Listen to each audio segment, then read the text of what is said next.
টাঙ্গাইল এলেঙ্গায় বয়ানে গেলাম,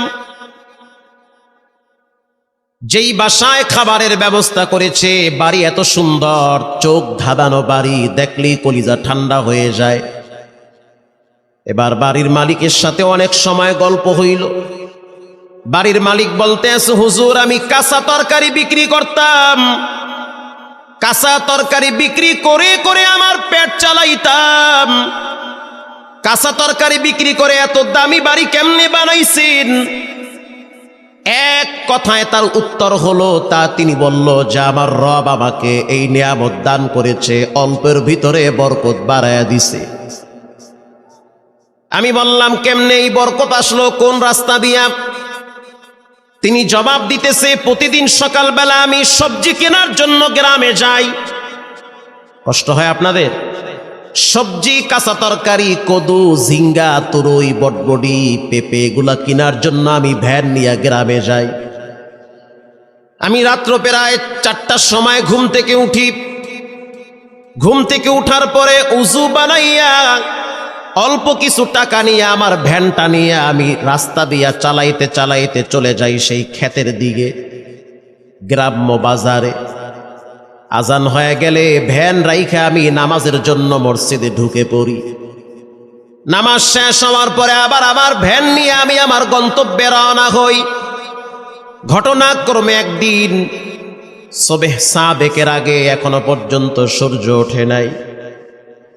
রাস্তা দিয়ে আমি হাঁটতেছি, কিছু দূর যাওয়ার পরে একজন বৃদ্ধা মহিলাকে দেখলাম লাঠিতে ভর দিয়ে দাঁড়িয়ে আছে। আমি ভয় পেয়ে গেছি। প্রথমে ভাবছি হয়তো কোনো জিন হতে পারে। সাদা কাপড় পরা, সাদা চুল, হাতে একটা লাঠি, সেটাও দেখি সাদা লাঠি। ভয়তে আমার কলিজা মুখের কাছে চলে আসছে। মনে করছি হয়তো কোনো জিন হবে, না হয় কোনো ফেরেশতা হবে। পরে বুঝলাম না, সে মানুষ। কাছে গেলাম, সে আমার দিকে হাতটা বাড়ায় দিল। 5টা টাকা দাও, 1 পিস রুটি কেনার মতো টাকা আমার কাছে নাই। গরিব মানুষ আমি। অনেকের দরবারে হাত পাচ্ছি, কেউ দেয় নাই। তুমি নামাজিওয়ালা মানুষ, দেখছি মসজিদ থেকে বের হয়েছ, তোমার কাছে হাত বাড়াইছি, ফিরাইয়া দিও না। 5টা টাকা হইল, আমাকে তুমি দাও, 2 পিস রুটি কিনে খাবো।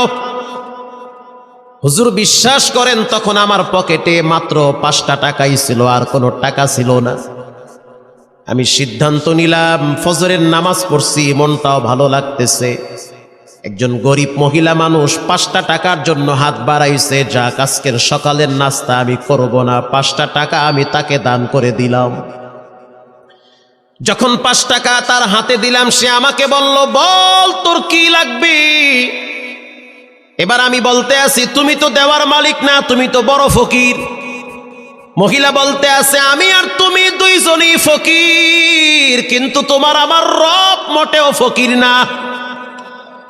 আল্লাহু আকবার জোরে বলেন। তুমি আমি দুইজনই ফকির, আল্লাহ কি ফকির? সে তো ফকির না। হুজুর কথাটা শোনার সাথে সাথে আমার কলিজার ভিতরে কে যেন একটা পার মারছে। আসলেই তো আমিও ফকির, উনিও ফকির। ধনী কে?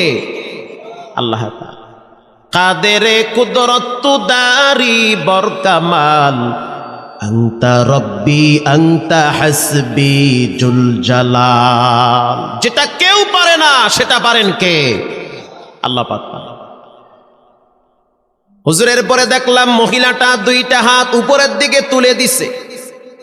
দেওয়ার আগে আমি আমার ওই বুড়ি মহিলাকে বললাম যে তুমি একটু দোয়া করো যে আল্লাহ যেন আমার একটা বিল্ডিং বাড়ি করার তৌফিক দেয়, কারণ আমার ঘরে একজন তোমার মতো মা আছে। বৃষ্টির পানিগুলা যখন পড়ে, আমার মায়ের মাথায় গিয়া পানির ছিটা পড়ে।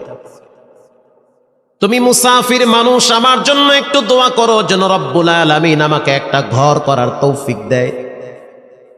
কারণ টিনের ভাঙ্গা ঘর, পানির ছিটা পরে পরে রাত্রিবেলা আমরা ঘুমাইতেও পারি না। এমন গরিব সমাজে আছে না? নাই। সামর্থ্য নাই একটা বাড়ি করবে। এবার বুড়ি মহিলা 2 হাত তুলে দিয়া বলতে আছে, আল্লাহ, এখনো পর্যন্ত সকালের সূর্য উঠে নাই, এখনো পর্যন্ত দোয়ার দরওয়াজা ক্লিয়ার আছে। আল্লাহু আকবার। আমি একজন বুড়ি মহিলা, জানি আমি দুর্বল, তুমি তো মোটেও দুর্বল না। অতএব তুমি আমার দোয়াটা কবুল করে নাও, এই সবজিওয়ালার জন্য ভালো একটা বাড়ি করার তৌফিক দান করো।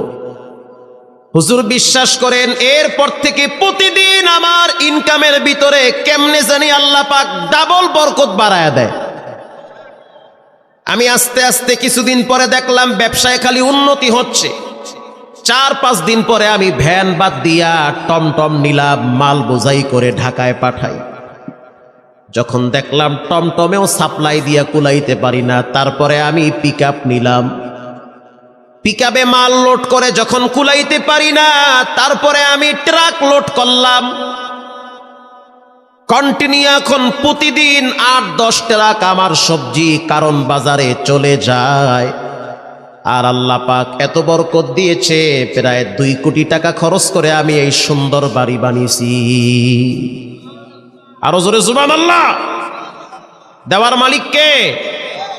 আমি আপনাদের পাশে এক এলাকায় আসছিলাম, নন্দীগ্রাম ধন্দার বাজার মনে হয়, ধন্দার একটা আছে না একদম বাজারে, এই গত সপ্তাহে মনে হয় ধন্দার বাজার।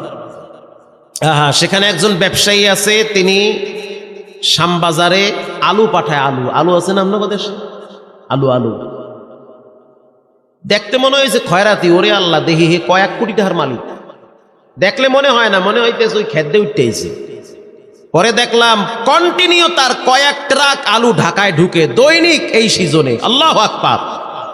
তিনি আমার হিসাব দিল, হুজুর আজকে আমার লাভ হয়েছে 2 লক্ষ টাকা।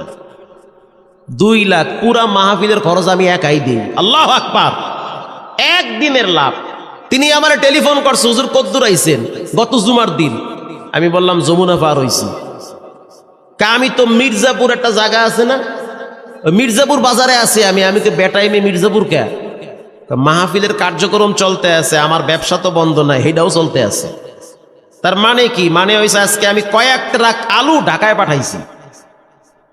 তখন বুঝলাম আল্লাহ পাক কাকে কোথা থেকে কিভাবে কপাল খুলে দিবে এটা কেউ জানে না, জানেন কে? আল্লাহ তাআলা। ওয়া আম্মাস সাইলা ফালা তানহার, কেউ যদি সাইল করে না বইল না, যে তোমার কাছে হাত পাতে অবশ্যই তোমার চেয়ে সে দুর্বল। ঠিক না ঠিক? না বলিও না, কিছু দিয়া বিদায় দাও। আল্লাহ রাব্বুল আলামিন বলেন, ইয়াতলুনা কিতাবাল্লাহ, নিশ্চয়ই যারা কোরআন তেলাওয়াত করে, ওয়া আকামুস সালাহ, 2 নম্বরে যারা নামাজ পড়ে, ওয়া আনফাকু মিম্মা রাযাকনাহুম সিররা ওয়া আলানিয়াতান ইয়ারজুনা তিজারাতান লান তাবুর। 3 নম্বরে যারা আল্লাহর রাস্তায় দান করে, 3 গুণ যার ভিতরে থাকবে, রব্বুল আলামিন বলেন সে সফল, তার ব্যবসা ফাটা লাগবে না। চিৎকার বের বলেন আল্লাহু আকবার। সে সফল, কামিয়াবি। এজন্য ভাইরা আমার, কোরআন তেলাওয়াত কখনোই অবজ্ঞা করা যাবে না। নিয়মিত কোরআন নিজেও পড়েন, সন্তানদেরকে পড়ান।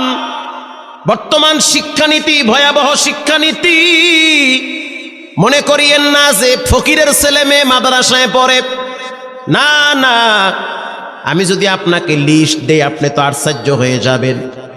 বর্তমান কয়েক ডজন এমপি আছে যাদের ছেলে মেয়ে কোরআনের হাফেজ, আলেম।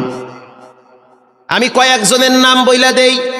কুড়িগ্রাম রানিং বর্তমান যিনি এমপি, সদরের এমপি যিনি, তার 2 সন্তান, দোনোটাই কোরআনের হাফেজ, মাওলানা, মুফতি। সুবহানাল্লাহ। বাইতে গিয়ে কইেন, আমার আওয়াজ মনে হয় আপনারা বুঝেন না। সাউন্ড বুঝেন? অত ক্লিয়ার বোঝেন না, তাই না? না ভালো বোঝেন? সেটাও বুঝেন না। আওয়াজ যে বোঝেন না, সেটাও বোঝেন না। আমার কথা কি আপনারা বুঝেন? ভাই কথা বুঝে, আর আওয়াজ বুঝে? মাশাআল্লাহ, যাক আপনারা বুঝেন। এরপরে ময়মনসিংহ নাম শুনছেন না? মোমেন শাহী, এই যে সিংড়ার পরে, তাই তো? কাছে না দূরে? কত দূরে? ওই যে তারাস না, ওই ময়মনসিংহ অনেক দূর। সেখানে একটা থানার নাম আছে বালুকা, নাম শুনছেন না? এটা মাথায় দেয় না খায়, এলাকার নাম ভালুকা। সেই ভালুকার বর্তমান যিনি রানিং এমপি, যেমনে হোক এমপি হইছে তো, কথা কন না কা হইছে না? তার সন্তান কোরআনের হাফেজ, একটা মেয়ে ওটাও আলেমা হাফেজা। সুবহানাল্লাহ, আশ্চর্য হয়ে গেল। র্যাবের সিনিয়র অফিসার, কোরআনের হাফেজ, আলেম, কিচ্ছু লাগবে না। ঢাকায় মার্কাজুল ফুরকানে একদিন যায়েন, মুগদা একটা মাদ্রাসা আছে মার্কাজুল ফুরকান ইন্টারন্যাশনাল। আপনি ঢুকলে মনে হবে আর এক জগতে গেছেন গা। গিয়া দেখবেন ডিবির বড় বড় অফিসার বয়া রয়েছে ভাত লইয়া, র্যাবের বড় বড় অফিসার বসে আছে ভাত নিয়ে, ছেলেদেরকে ভাত দিতে আসছে। সচিব বসে আছে সন্তানের জন্য নাস্তা নিয়া। আশ্চর্য হয়ে গেলাম, মনে করছি ফকিরের ছেলে মেয়ে মাদ্রাসায় পড়ে, তারা জবাব দিতেছে বর্তমান সামাজিক যে অবস্থা, ম্যাক্সিমাম ছেলে মেয়েরা নেশার সাথে জড়িত হয়ে যাচ্ছে। ক্লাস 7-এ পড়ে, সেও দেখি বিড়ি খায়, আছে না নাই? ক্লাস 6-এ পড়ে, সেও দেখি সিগারেট খায়, নেশার সাথে জড়িত হয়ে যাচ্ছে। মা বাবাকে মূল্যায়ন করতে চায় না। স্কুল থেকে কলেজে উঠলেই বলে আমার সিদ্ধান্ত আমি নিব, তুমি বোঝার কেডা? কথা কন না গা? মানে অনেক পণ্ডিত হয়ে গেছে। আবার একটা সময় দেখা যায় শিক্ষিত ছেলে মেয়েরা মা বাবাকে বৃদ্ধাশ্রমে রেখে আসে। হুজুর, এই দৃশ্যগুলো দেখার পরে কলিজার ভিতরে কামড় মারে। না জানি আমাদের ছেলে মেয়েগুলা নষ্ট হয়ে যায়। এজন্য সিদ্ধান্ত নিছি, ব্যারিস্টার বানাবো, জজ বানাবো, উকিল বানাবো, বড় বড় টেকনিশিয়ান বানাবো। প্রাথমিক শিক্ষা আমাকে কোরআন থেকে দিতেই হবে। কোরআন থেকে প্রাথমিক শিক্ষাটা দেওয়াই লাগবে। যদি না দেন